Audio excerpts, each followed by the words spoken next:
What is up, Mets fans? Welcome back. Another episode video of the Mets'd podcast. We are talking about the next Mets ace. There's a lot of really good pitchers available on the free agent market, on the trade market too. We've mentioned a couple names in the past before, but today we're going to be talking about a lot of the free agent available options. I know the Mets signed or traded for Jose Siri.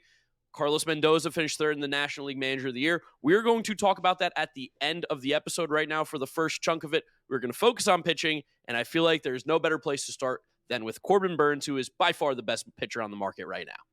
Best pitcher on the free agent market. I think the best pitcher on the market. I think we agree, and some other people agree with us, as Garrett Crochet. But we talked about Garrett Crochet a lot on this podcast. We've weirdly mentioned him like 4 out of 7 episodes. Yeah, and then also we did a whole segment of Luis Castillo as well, breaking him down. So we're going to just focus on the free agents episode. I think you're right. Best guy to start with is Corbin Burnes. He is obviously the guy. Like, all things considered, he's the best one available in terms of effectiveness, in terms of reliability, in terms of age, in terms of how good we think he's going to age. Like, it's the best. And he's going to cost by far the most money because of all those things he does so well and has done so well for so many years now. And I don't know if this is hive mind kicking in with the Corbin Burnes situation, but I just don't know how realistic it is that the Mets even are like a favorite to get him. I know we need a frontline starter. I know he's very good, but there's been a feeling in my stomach the last couple of days. I've been just like looking into more rumors and news and articles, and it just doesn't really feel like the Mets and Corbin Burnes connection is as strong as maybe Mets fans want it to be. I totally agree with you. We've been like hard on that line this entire offseason because it seems like David Stearns and the Mets are just unwilling to give the length of contract that someone like Corbin Burnes will want, which is why I think some other guys are going to mention later make a little bit more sense. But Corbin Burnes is going to get that same kind of like 7, 8, possibly even 9-year deal, $30-ish million a year. And he kind of deserves it based on his body of work. Like, if you go back to 2020 is when Corbin Burnes broke out, 2019, but like when he really like stepped on the scene was 2020. He's got the 3rd most innings pitched in baseball. He's got the 4th lowest ERA of any qualified pitcher and the 2nd most F4, Fangraphs WAR. So he's just like, he is, we have a 4-year, I guess to a 5-year chunk of time where Corbin Burnes is like clearly one of the 5 best pitchers in baseball. Consistently, effectiveness, everything. So when you do that and then you become a free agent at age 30, you get the monster deal. And maybe if we had a different person running the show, you'd be more willing to sign a guy for 7, 8-year deal. You do the first 4 years of the deal, you take it every single year, and then the last 3 you kind of say, I don't know what's going to happen, but I don't really care about them. It just doesn't seem like that is the value proposition this Mets front office wants to go down. Do you think that there's a chance that we're missing out though? Like, worry too much about the years here with Burnes? Because like you said, those numbers since 2020, he is one of the 5 best pitchers, if not at the worst 10 best pitchers in Major League Baseball. Is there a chance that we're kind of overlooking how good he is because of those years? Honestly, yes. I think that with Burnes, it's there's been a steady decline. We'll talk about that in a little bit. But the steady decline is him from being one of the 3 best pitchers in the league to like the 9th best pitcher in the league. So I think that's kind of like the microscope might be a little too tight on him. Like, no matter what, when you look at someone like Corbin Burnes, you look at how a guy like him is going to age. He doesn't really get by with elite velocity ever. And like last year, he actually had the highest fastball velocity of his entire career. He's averaged 97 miles an hour with a sinker. So that was a real thing. And he just has such a deep arsenal. There's never really a weakness that an opposing hitter can attack. A deep bag, as I like to say a lot of times in this show. Like, when he faces a righty as a righty, he throws a sweeper, his cutter, his sinker. Kind of can't really prepare for any of those pitches. Against lefties, it's a curveball, it's a cutter, it's a changeup. Again, you can't really get a platoon split against any of the arsenals on that side. And it's just every single pitch is so solid and so reliable. And he has such good command. You can trust them in any situation. You can trust them with guys on base. He can trust them in any ballpark. And again, with the 3rd most innings pitched since 2020, at least 193 innings in each of the last 3 seasons. I know that you're only injury prone until you're not, and you're only healthy until you're not as well. But he's demonstrated this year over year, and with really good velocity, but not like the top end velocity that we think will injure some guys. And again, I said before, the command is great. Quality of contact against him is really weak. He really doesn't give up many hard hit balls. Kind of struggled a little bit with homers this year, but it wasn't really that bad. He is just really, really, really good. And I think that maybe as fans, some of us are focusing more on the fact that he's not like the best pitcher in the league anymore. And possibly the Mets front office is just like every 7-year deal for a pitcher is bad, which I don't fully disagree with in a vacuum. But if you're getting the 9th best pitcher in baseball, then the 6th best pitcher in baseball, then the 11th best pitcher in baseball, then the 13th best pitcher in baseball, then the 25th, then the 27th, and then like the 17th again. That would be 7 good years where you're probably willing to pay $31 million a year for it, if that actually is what it's going to cost. And I think he's doing the opposite of what a lot of people kind of, I think, got worried with Zach Wheeler, where it was like Wheeler had in the past when he was with the Mets, there was the unaware or unsureness of what he's going to be able to give you moving forward, because there were injuries at some point in his past. There was a lack of innings at one point in his past. He was behind bigger name star pitchers in that Mets rotation, but he was getting better and better every single year, where with Corbin Burnes, while he's still fantastic, again, like you said, there has been that drop. His K rate's dropped 5 straight seasons, which is that is a little bit concerning, serious, I think. That's something to take note of. I think that's something that the Mets have taken note of, and maybe why they're not so strong to him as well. And the cutter, which was the pitch that took him from being like a good a relief pitcher in Milwaukee to then becoming one of these frontline starters in all of Major League Baseball, let alone that rotation, it hasn't been as sharp. So it's like, as good as the things have been for Corbin Burnes, and again, I would still take him on the Mets in a heartbeat because he would easily be the best pitcher on this roster. It's not even close. These are the things that make me a little bit cautious of him, where there are some free agents on the market where you see things going upwards, maybe even. Yeah, I like that you mentioned the color. Friend of the pod, Isaac Groffman, did a good thread on why Corbin Burnes is no longer an ace, like a couple weeks ago, and it got some major pub. Eric Hosmer was quote tweeting it. Yeah, it was great for clicks. Good job by him. I loved a lot of things he did there, and one thing he talked a lot about was the color. When Corbin Burnes popped off, that color pitch was a unicorn. It was basically, we always called it the color, and he used it like a color because he used it against both sides of the plate in like any count, but a lot as a put away pitch. It was basically a 95-mile-an-hour slider. Like, it was disgusting. It had slider movement, had slider depth, had slider sweep, and it was coming in 95 miles an hour. In the last 2 years, the pitch has gotten sharper. It just looks more like a regular color now. Right now it's more of like what a hitter would expect as it's coming as a color, where it used to feel like a color but move like a slider. And that kind of making it less of a unicorn has made it much easier to hit. And I wonder if maybe that happened because he's been just throwing more sweepers now too. So maybe I don't know, maybe he's trying to really differentiate between those grips and those intents a lot. So the color he's snapping less. I don't know exactly. I've never pitched at a high level. I've never really pitched at any level. But the fact that that's gotten bad, the curveball's also has gotten a little bit worse. Its velocity has come down a good bit, even though his other pitches' velocity have gone up. The curveball's come down a lot. Stuff Plus likes both of those pitches significantly less than it ever did, especially when he was at the top of his game. Still thinks they're very good pitches, but they're no longer like two of the best pitches in baseball, that color and that curveball. And again, he did develop that sweeper. The sweeper's been really good. It helped him a lot more against righties last year. Had a 46% whiff rate. He didn't even really start throwing it until September, and it was kind of just like helped him get through the end of the year. And again, he's still really, really, really good. Just 2021 Corbin Burnes is probably never walking through that door again. Like, I don't think he's ever going to win a Cy Young again, but I think he's always going to be quite good. Interesting. Okay. And I don't know if that's what you give over $30 million for.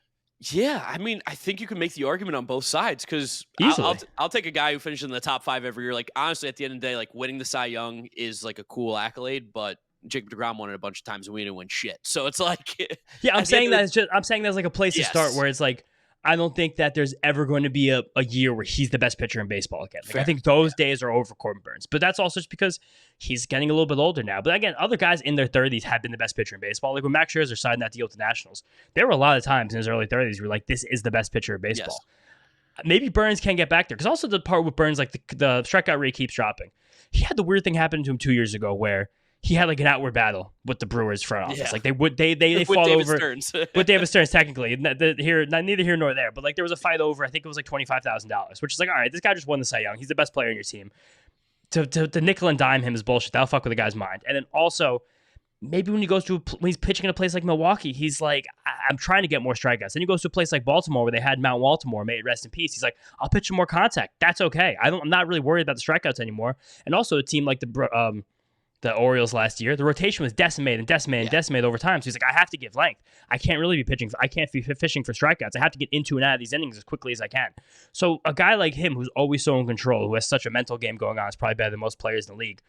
Some of these granular statistical things that are happening might not be as they appear on the surface. I think we have to recognize that. Yeah, taking money out of the equation, which I know is insane to say because it is part of the equation, but taking money out of the equation, he still is 1-1 though for you in terms of free agents. If you could have any free agent pitcher, Corbin Burnes is the number one guy you want. Does Sasaki count? Roki doesn't count because Roki's you want to talk about being a unicorn. You're going to get a guy with 6 years of major league control who's going to be an ace in your staff day one. Yeah, there's just like a 25% chance you get Japanese Paul Skeens for free. So he's my number one, but if he doesn't count, then all things like if you take away money, you take away years. Yes, Corbin Burnes is one. But if you bring years and money back into it, he might not exactly be one anymore. Okay, who do you got at one then? Who's going to be your number one guy? I'm a psychopath. I'm a freak. I'm a jerk. I think my one just has to be Blake Snell. I knew it was going to be Blake Snell. Everybody who's listening to this podcast knew it was going to be Blake Snell. But that's it, because like he brings the best of both worlds, because you're probably not going to have to give him more than 4 years. That even might be tight. He's already over 30 years old. I think he's already 32, which is crazy to think about.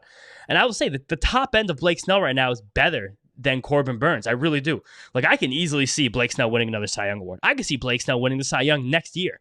Blake Snell, if he wins one more Cy Young, I think will be who has 3 Cy Young awards? Because he's one of 22 players that have 2. I can't say it's more than 5 guys that even have 3. I know Roger Clemens has multiple. I'm going to see most Cy Young awards. Pitchers with the most Cy Young awards. So it's going to be Randy Johnson has 5. Jesus. Clemens has, I think, 7. That's absolutely insane. Greg Maddux has ridiculous. 4. Steve Carlton has 4. Justin Verlander has 3. Max Scherzer has 3. 2 former Mets. Clayton Kershaw, Pedro, another former Met. Jim Palmer, Tom Seaver, obviously Sandy Koufax. We also missed it. Happy birthday, Tom Seaver. Happy birthday, Tom Seaver. There's a lot of guys with 2, but he would all of a sudden get into the conversation with guys who are literally all in the Hall of Fame. And it's the thing about Blake Snell is that somehow, like in his 30s, he just keeps getting better. Like I know last year was really, really weird for Blake Snell.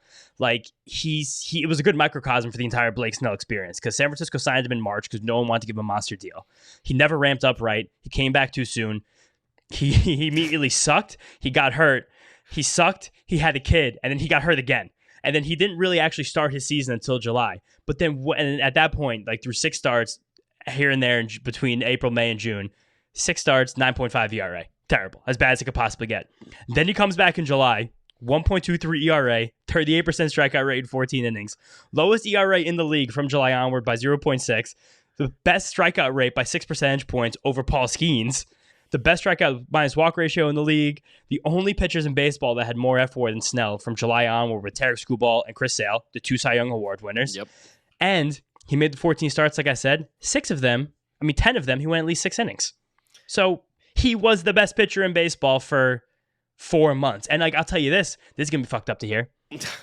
If we had that exact shape of a season he was on the Mets last year, might have won the World Series. I mean, listen, if you imported Blake Snell onto this Mets team and he did that starting in July, I don't know who beats us. Here's the thing with Blake Snell, though. It is either going to go down as one of the here's what would happen. It will go down as one of the most influential Mets contracts ever given out. Reason being, it's either going to be what helps you win a World Series or it's going to be what absolutely kills this pitching rotation. Because there is no in-between for Blake Snell. 100 innings of Blake Snell, Mets cannot have that. There's no world where you can give Blake Snell $30 million a year and he gives you 100. He has to give you 180. He has to. There's no way around it. And if he gives you any less, you're fucked. That's the scary thing with him. But the best part about Blake Snell, every single time in his career he's thrown 180 innings, which is exactly twice, he won the Cy Young Award both times. Like that right there is the epitome of like scared money don't make none. Like that's it. Like you want to get the guy with the highest upside almost in baseball, you take the shot. I mean, think about this last year from the Braves perspective of Chris Sale. A lot of people thought that was like a real desperation play by them. Yes. Chris Sale, 36, 37 years old, maybe 35, 36, whatever he is. They're like, you're going to take Chris Sale now after he hasn't pitched really at all or much in 4 straight years? Best pitcher in baseball, wins a Cy Young. The whole reason that team even got to the playoffs. We're going to talk more about this in a second. Quick break, though, first. I mean, Blake Snell, the problem with him is never how good of a pitcher he is. I'm a sicko, I know. But that's why you do it. You take the shot. Like, if you want to be safe, let's go get Max Fried. We'll talk about him in a little bit, too. But, like, he's the anti-Blake Snell. Yeah, and Max Fried doesn't have a nearly 50% whiff rate on his curveball, a nearly 50% whiff rate on his changeup, a near 50% whiff rate on his slider. He doesn't have that. He doesn't have 3 pitches that people don't touch. Here's the whole thing with Blake Snell right here. Here's him summed up in one sentence. Blake Snell had a 9.51 ERA on July 1st and declined his $30 million player option. Yeah. That's psychotic to think about. Like, people put him in the same like category with Jordan Montgomery last year. You can even say this, too. He had a 9.1 ERA on July 1st. He finished the year with a 3.12. 9.5, yeah. He dropped 6 runs from his ERA. He was unhittable. You remember that game we watched when we were hanging out with Ernie and Carlos in the Hamptons, and it was Snell versus Sale.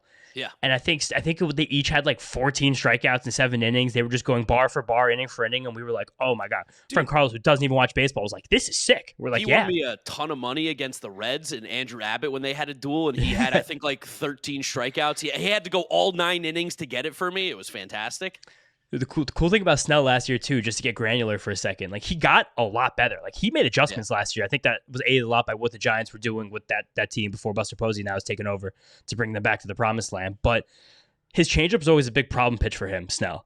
Last year he added a couple inches of drop, a couple inches of run on it. It became significantly better. Hitters were chasing it more often. He was much more comfortable throwing that pitch against righties, where in the past he was kind of just still disgusting, but still spamming the fastball slider, even against the righties, which was still good, but it wasn't great. He also got a little more comfortable with that curveball. He threw that changeup and curveball more against the righties. Hitters chased at both of those more often. Hitters swung and missed at both of them more often, and that just saved the slider for lefties. And you put all those 4 pitches together, and he had a guy with 2 Cy Young awards. He had probably the best run of his entire career in his early 30s after he had a 9.5 ERA on July 1st. Like, it was amazing. And the other thing about Blake Snell, it pisses me off. I am fucking done with the narrative that he doesn't pitch deep into games. I'm done with that. It happened one time in a fake World Series 4 years ago, and that's the only thing anyone ever talks about Blake Snell now. First of all, when you come out of the game as a pitcher, it's not your decision. Simply, it's not your call. Yeah. It's not your call. He's not waving to the dugout. He's not Anthony Richardson it to come out of this game. He's not pulling himself out of the game, right? And then, first of all, just tell us, now he's getting more efficient with how he's facing his batters. So last year when he was going through and he was pitching deep into games, again, 10 out of the 14 starts went at least 6 innings.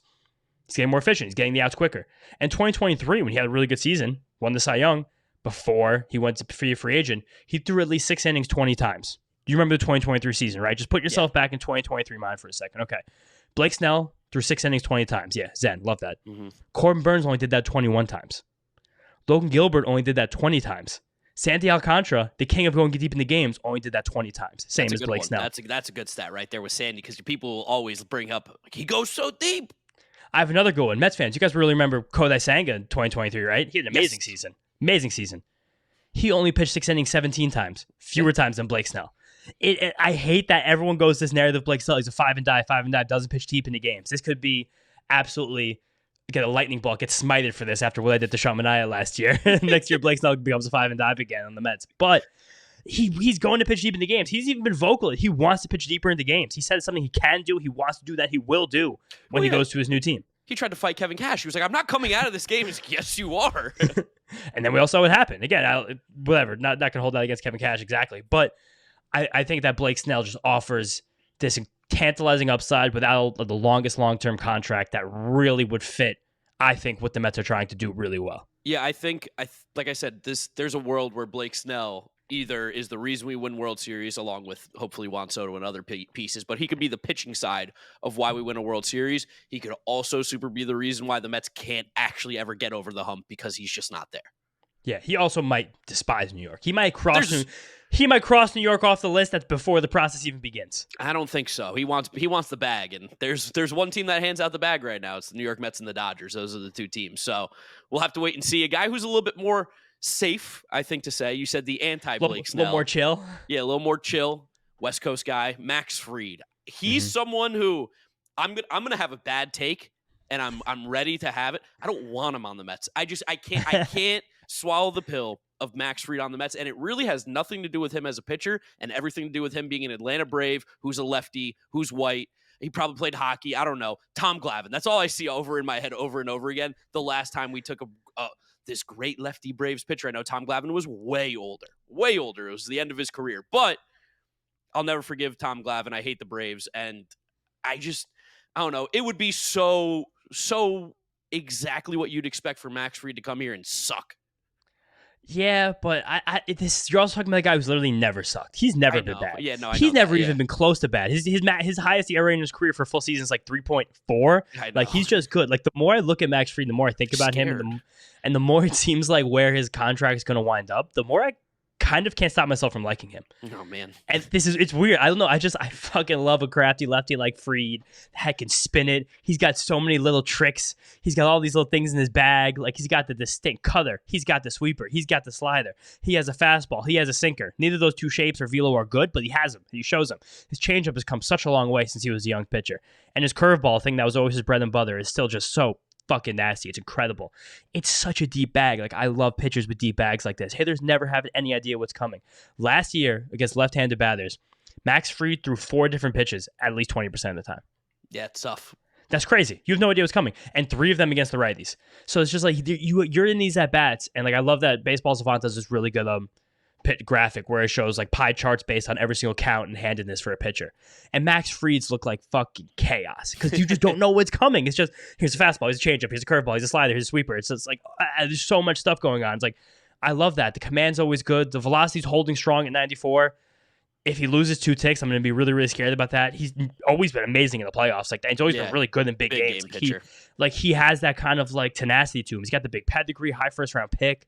Like, to me, he kind of reminds me a lot of someone we both liked last year, Aaron Nola. But much more dog, to be honest with you. Definitely way more dog than Aaron Nola. There's no doubt about that. He's won big games. So like that's where I started thinking about this. Like, my question for you is, why do we like Nola so much but not Fried? Is it just the jersey?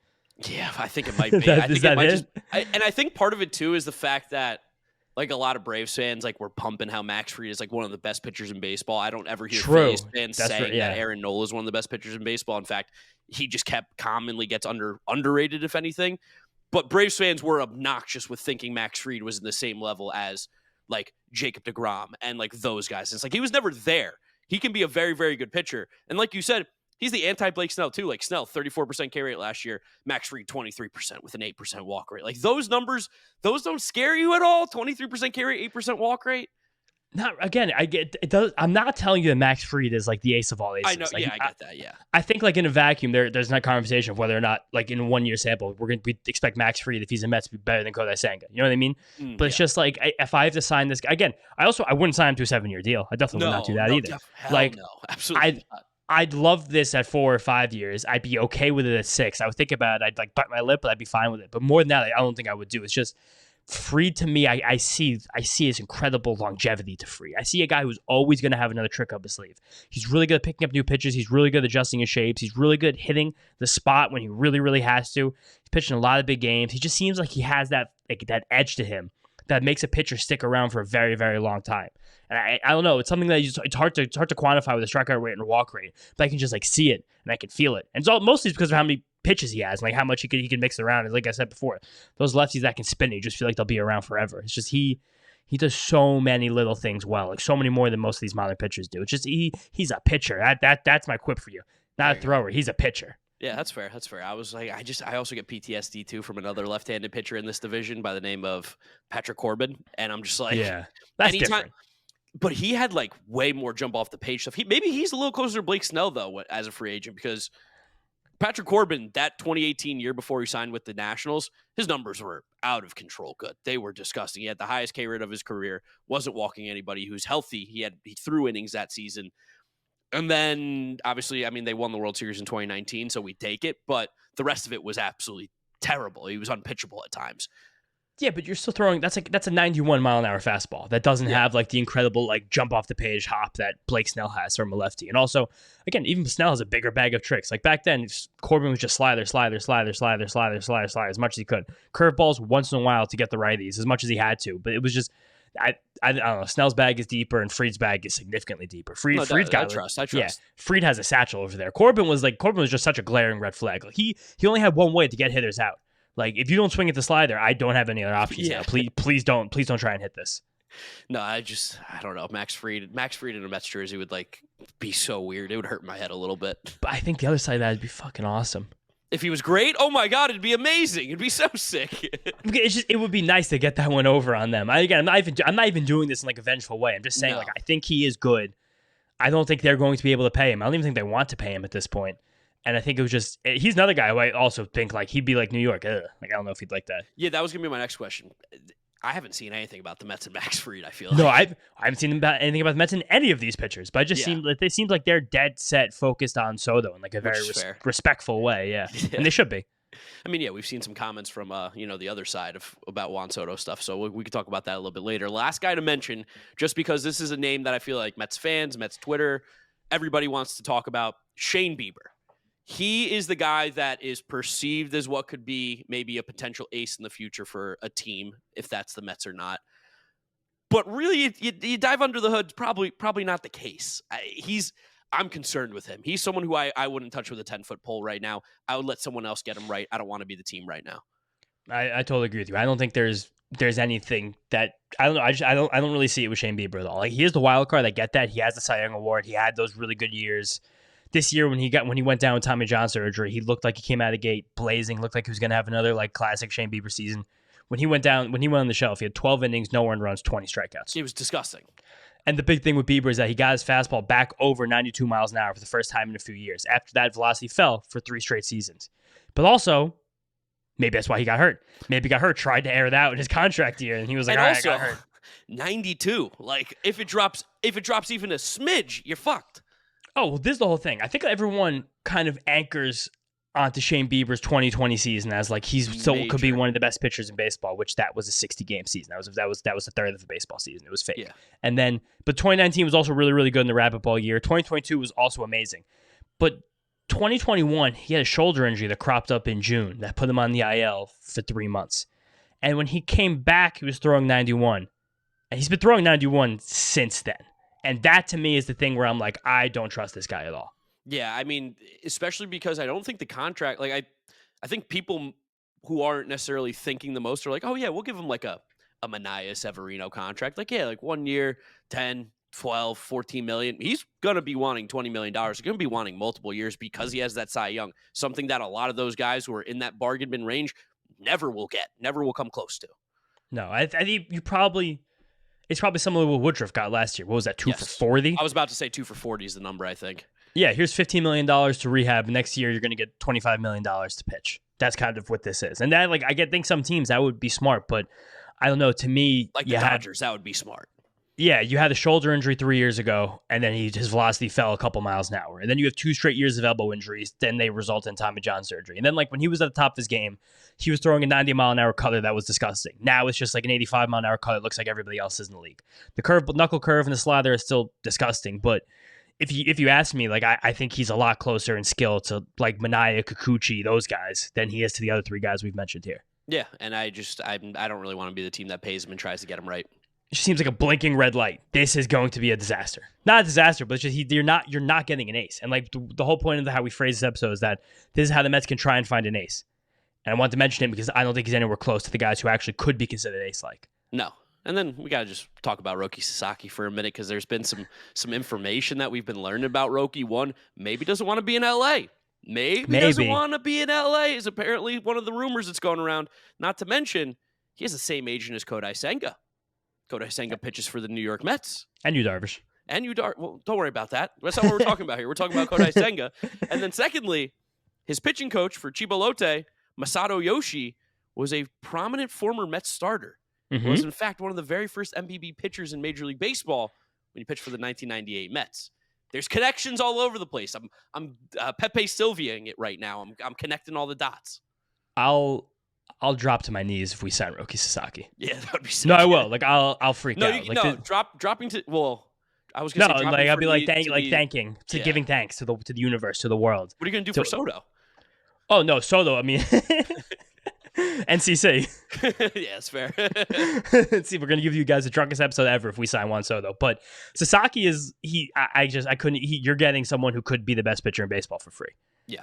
Like when he was pitching the World Baseball Classic and he was dropping 102-mile-an-hour fastballs with splitters that made your eyes spin. Like that you literally could get like Paul Skeens. Japanese Paul Skeens. There it is. It's like you have a 20% chance to get Japanese Paul Skeens. Like the 95th percentile outcome of Roki Sasaki is Paul Skeens. Yeah, and that's possible. It's available right now. And the other thing that's interesting about Sasaki that's kind of leaked out from his camp is that he really values teams and like development systems that, one, are good at keeping pitchers healthy, and 2, can just develop them and help them get better. We talked about this a lot this year. Big ups to the Mets this year, Jeremy Hefner, Eric Yeagers, David Stearns, for what they were able to do with Sean Manaea, Luis Severino, all of these guys in the staff. Dude, even Quintana had a good year. Severino was healthy. Everyone pitched really well. Like we definitely, if that's what they care about, we can do both of those things. We can definitely boast that. And David Stearns went and paid his respect in person during the season. And then, of course, Mets were in the news yesterday grabbing a Dominican outfielder whose name starts with a J, last name starts with an S, 4 letters for both of them. That's correct. Jose Siri is your newest New York Met center fielder. James, tell the people at home, initial reactions. What were they that the Mets got Jose Siri? Initial reactions were quite literally amazing. Like, I think this was one of the, again, this is going to be very hyperbolic. Yes. This is one of the coolest moves I could have seen the Mets making. Another one that, like we said, when we tried to do our dream offseason last week, talking about how much the Mets were going to need a center fielder, that they were going to get someone we really didn't see coming. Jose Siri is just simply like an athletic specimen. He can run really fast. He can throw the ball really hard. Tracks down everything in center field. He takes daddy hacks. If he puts the ball on the barrel as good as anybody in baseball, relative to how much contact he makes. Yes, that's the thing with Jose Siri. Like, all of those things I just said, he does super, super well. And he's going to cost between $2 and $3 million next year, and has 2 more years of team control after that. So we just got an elite center fielder for the next 3 seasons. Again, we're going to do the downsides in a little bit. Elite center fielder for the next 3 seasons. And he's going to cost us defensively, with some pop. And it's going to cost us like $10 million for all 3. 11 maybe. 99th percentile sprint speed. We know that the Mets desperately could use more athleticism on this team. 99th percentile, 29.9 sprint speed. That is one of the fastest players in baseball. 99th percentile in OAA at 16. So, yeah, Harrison Bader and him right there. 2 of the best defensive center fielders in baseball. We got the one who hits the ball a little bit better, too. He's got a cannon of an arm, like you said, 97th percentile. And the barrel rate's so fun. Like you said, daddy hacks. When he touches the baseball with his bat, it goes boom. The problem is, and now we'll talk about the negatives with Jose Siri. The negatives being that he doesn't touch the baseball very often. He had a 37% K rate last year, nearly 38. That was the worst in Major League Baseball for guys who played as much as he did. That was the first percentile. I don't think I've said that almost ever in any piece of content I've ever created in my life. First percentile. He was first percentile in whiff rate. 41.9% whiff rate, which means half the time he swings, he's not hitting the baseball, which is almost insane to say out loud. Doesn't make sense. He chases a ton. He doesn't really do a lot great at the plate, except for when he does hit the baseball, it gets hit hard and well. But that's the whole reason a guy like Jose Siri is incredibly available at a time like this, where you can trade Eric Orza to go get him. Eric Orza, the changeup was good. I think Mets fans got he got a raw shake with Mets fans because he came in that game against the Pirates, and they were like, get the middle of the lineup out, and he was like, I don't think I can. And then that kind of ruined him for that. But they did the scared straight meme where the kid's sleeping and they shake. Not right now, please, not right now. But again, I think he'll still be a fine pitcher. This is just simply the Rays raising. This is what the Rays do. Jose Siri just went from league minimum to between $2 and $3 million, and they're like, we could take that $2 million and do anything else with it rather than have Jose Siri, because we're the Rays and we develop athletic players. Like, Johnny DeLuca is going to play center field for them next year, and he's going to be fine at it. They just got Dylan Carlson, the last trade deadline, for free. He's going to be making more than Siri. Everything just got extraneous. It got a little tight. So let's do that. But the other thing about Siri's is that he just goes up there and takes a hack. Yes. Like, the barrel percentage that you should see on Baseball Savant is barrel per contact. One of the best in the league at that. Barrel per plate appearance, yeah. Barrels per swing, really bad. Very bad. Back down to like the 40th percentile in all of baseball. But that's fine. You got him for a quadruple A reliever who might not have made your team out of opening day, and you had a gaping hole in center field. And we said it. David Stearns was not going into the season without a defensive first center fielder. I said that over and over again. Now he did it. He got it. And some people were like, oh, this is just too many outfielders. Make the team too crowded. When the season ended last year, guys, it was Winker, it was Marte, it was Bather, it was Tyrone Taylor, and it was Brandon Nimmo on the roster. And that was with JD Martinez on the roster, who could do nothing besides be the DH. Yeah. I was going to say, I think Mets fans are going to have to really come to the fact that the Mets are not signing a DH this offseason. That DH spot is going to be revolving. We'll see what happens.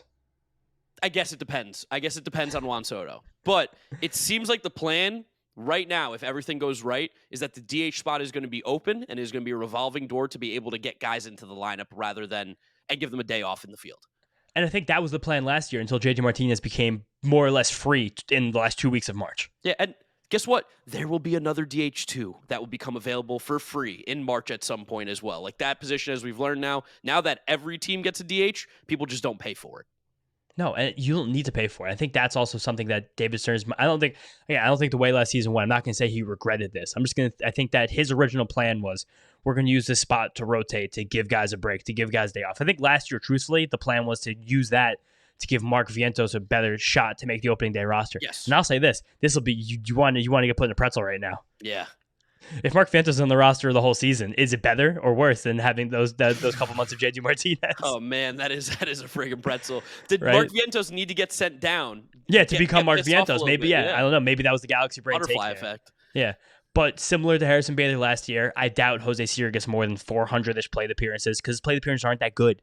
His career on base percentage is what, like 260? I'm just guessing on that. 275? The best season he's ever had, statistically hitting wise, was 2023. He hit 25 homers, 50 RBIs, stole some bases, 761 OPS. 25 home runs and 50 RBIs is nasty work. Is crazy work for Jose Siri, who, by the way, will be hitting ninth. I know where he's hitting. He's hitting ninth. He'll be the last hitter every single game that he's ever playing. He had 364 plate appearances that year. This season, the numbers went down. He was 25% worse than league average at the plate. Jeez. He had 450 plate appearances. So it's like, I wonder where Jose Siri fits in. And it works with how the Mets outfield looks, because like Tyrone Taylor's still going to get looks. He's still going to get at bats. He was a great player for the Mets team last year. Them in center field is a really nice, like, who's hot, who's cold, play the hot hand kind of thing, like we saw at the end of the year. Totally. And a lot of people were, I'm not going to say upset, but just be like, oh, I don't think we needed him. We have Tyrone Taylor. Tyrone Taylor is a fine defensive center fielder. Yes. Jose Siri is a disgusting defensive center fielder. He's going to make plays where you're like, we watched Harrison Bader play the center field this year. We're smooth. Like, wow, like smooth, beautiful. He makes plays look easy. Jose Siri makes plays where you're like, how the fuck did he do that? Like Harrison Bader didn't do the how the fuck did you do that? He did the wow. He did a few. He did a few, but he did mostly like, oh wow, everything looks easy for him out there. He made it look routine. Jose Siri is going to catch a ball in the gap, like diving full extension onto the warning track, where he wasn't even in the camera frame 2 seconds before it. Like, and you're going to see him Superman lay out, like go nuclear. He's going to rob a home run over in left field where the city party deck used to be, and he's going to eat the guy's popcorn while he's doing it. Like, he's going to do crazy shit. All Mets fans, go on Twitter and just search Jose Siri, because a lot of different people on Mets Twitter, me and Mark included, were just finding clips of Jose Siri and just posting them in our tweets. There's like 15 defensive highlights from Jose Siri last year, where it's just like, I can't believe he caught that ball. Robbed him running Gunnar Henderson. He call the ball in the gap on Vlad Guerrero. He made a crazy throw against the Guardians. Like, he does sick, nasty shit. With the sick, nasty shit, he's I'm gonna put this nicely. It's kind of a bit of he's dripping the tea, as we like to say in this podcast. He's got a lot of testosterone. He makes himself known. He had some issues with discipline with the Rays a couple times. He got benched a few times, probably half because of how bad he was hitting and half because he just acts like a jerk sometimes. He also, interestingly enough, a lot of people brought this up, he kind of caught the ire of Juan Soto one time in a game in the Bronx this summer, where Jose Siri hit a home run. The Rays weren't very good this year. took his sweet time around the bases. And then the next day, Juan Soto hit one and took walked 3 minutes to walk around the bases. And as he was rounding second base, he looked and pointed at Jose Siri directly, standing in center field. I don't know if that's like a real grudge there, if there's any bad feelings, but he is the kind of guy who will get under the other team's skin, possibly our skin too as fans sometimes, but it's lots of high highs and low lows. Yeah, I mean, I think, again, Mike from Staten Island is going to hate Jose Siri. Oh, this is going to be his least favorite player ever. He's going to be like, what happened to that good Harrison Bader boy? Joe from Massapequa is going to be pissed. May 11th, Jose Siri is going to strike out with second and third, nobody out, and 3 pitches out of the strike, so I'm not going to believe it. Later that day, he's going to hit a home run in the 8th inning, and he's going to go around the bases. He's going to take his shirt off on the bases, and he's going to scream, fuck you at the pitcher, and he's going to bat flip. And if he bat flips, that means he thinks the pitcher's racist. Yeah, Jose Siri had a quote from 2020 where he said he purposefully bat flips on pitchers if he knows they are racist. No, not if he knows, if he thinks. Oh, if he thinks. I saw it said if they're racist. He said if he thinks they're racist, he'll bat flip on him, which... he's a completely different player than the Mets have had in a long time. Bottom line with Jose Siri, you're getting a lot of similarities to Harrison Bader, and you're paying him $8 million fewer dollars. $8 million, and now that could just be Ryan Stanek. You know what that could be too? $8 million to Juan Soto. Here, take it. 660 wasn't enough. How about 668? I'm just saying that could literally be a new relief pitcher, right there. Truthfully, that could be Ryan Stanek or Clay Holmes, literally. Yeah, which would be. That'd be great. That'd be great. David Stern's masterclass yet again.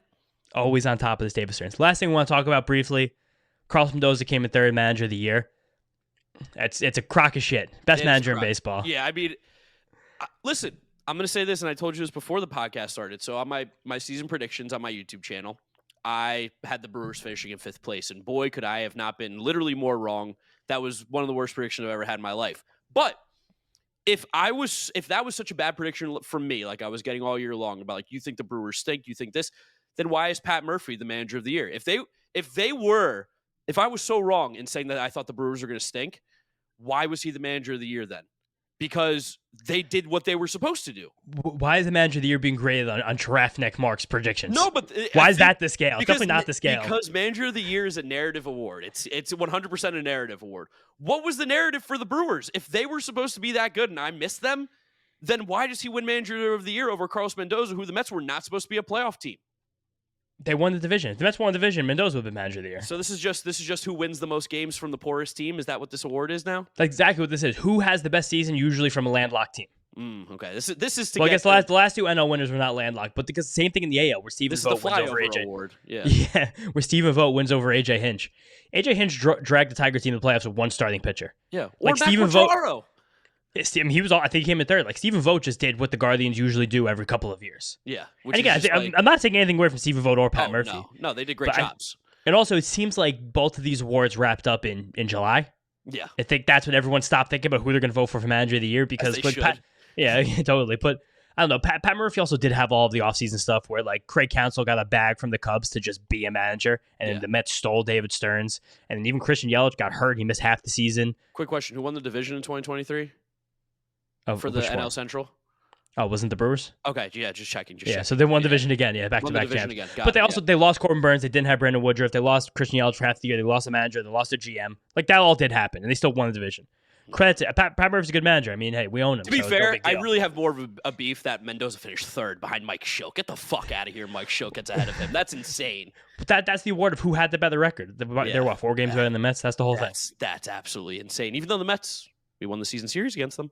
We did against and we knocked the Brewers out of the playoffs. Yeah, so you know what? So who really wins? Yeah, Dave Roberts should have won it. I don't think Pat Murphy or Mike Schilt are in meetings with Juan Soto. No, they're not. Definitely not in meetings with. Well, Mike Schilt might have almost was maybe. Probably might have talked to him a few times. Might have been the reason why he was kicked. Nevertheless, crack of shit. Carlos Mendoza, the best manager in baseball. Goddamn right. Thank you guys so much for listening to this episode, watching this episode over on YouTube, Mets'd Podcast on YouTube. If you're listening to us, Apple Podcasts, Spotify, Google, Overcast, drop us a rating, drop us a review, download, and subscribe. It really just help grow the podcast. Follow James on Twitter at James_Shiano. I'm Giraffe Neck Mark with a C. We will catch you guys all, I don't know, when something's going to happen at some point. We'll talk to you then. Yeah, we'll see you guys very soon. Let's go, Mets. See you next time.